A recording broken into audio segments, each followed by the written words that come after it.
What did you guys make of the phrasing for Myles Garrett's statement about the plan was never Cleveland to Canton, but, it was contend for Super Bowls?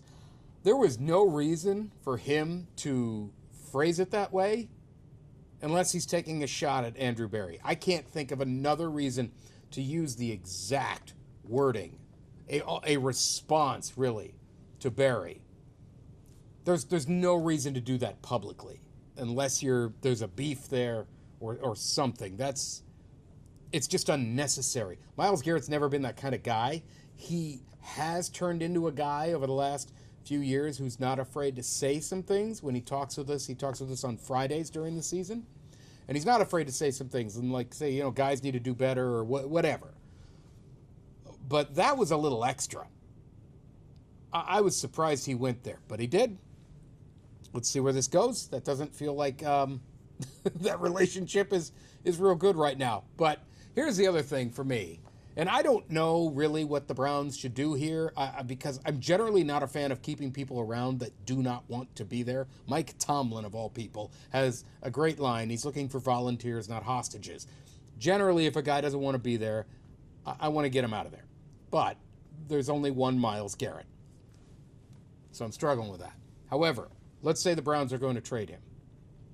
I am calling New England and I am calling Jacksonville. Those are the first two teams I'm calling. Why those two? They're in the top 5 and they don't need quarterbacks. May is in New England, Trevor Lawrence in Jacksonville. They both look good. Lawrence has regressed, but neither of those teams are taking a quarterback in this draft. I know they're rebuilding. Well, rebuilding-ish, but at that point, if you got your quarterback, you're not all that far away. And you get an elite pass rusher, the two most important positions in football, quarterback and the guy who rushes the quarterback. Those two teams may be inclined to move that first, maybe a future first after that, some other kind of asset. You're not trading Myles Garrett for a single first-round pick. You're not. But that starts the deal, starts things off with them. Now, look, you might say, well, Garrett's not going to go there. He wants to go to a Super Bowl contender. I don't care. I do not care. The Browns should not care. It is not the Browns' concern at that point. If he wants to be traded, he does not have a no trade clause. He has to go wherever they send him. So you're not going to. What are you going to do? Call the Super Bowl contenders so you can get late firsts, right? No. I'm going to call New England. I'm going to call Jacksonville. If they don't want him in the AFC, fine.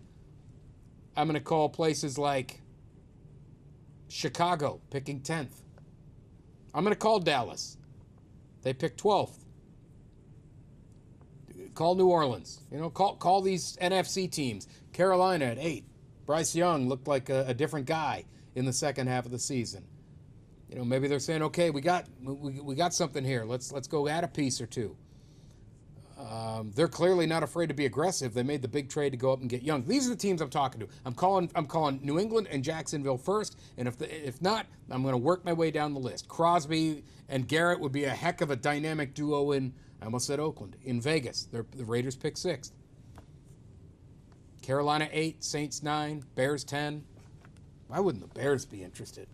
Right? They've got their quarterback. They got all those receivers. So that's where I'm at if I decide to move on from the guy. And if he doesn't want to go, I don't care. Don't care. If he doesn't want to be in Cleveland, okay. You can go to Jacksonville, or you can go to New England, or you can go to whoever is going to offer the Browns the most for that guy. Two teams playing business games, right? Team Garrett, Team Browns. See where it goes.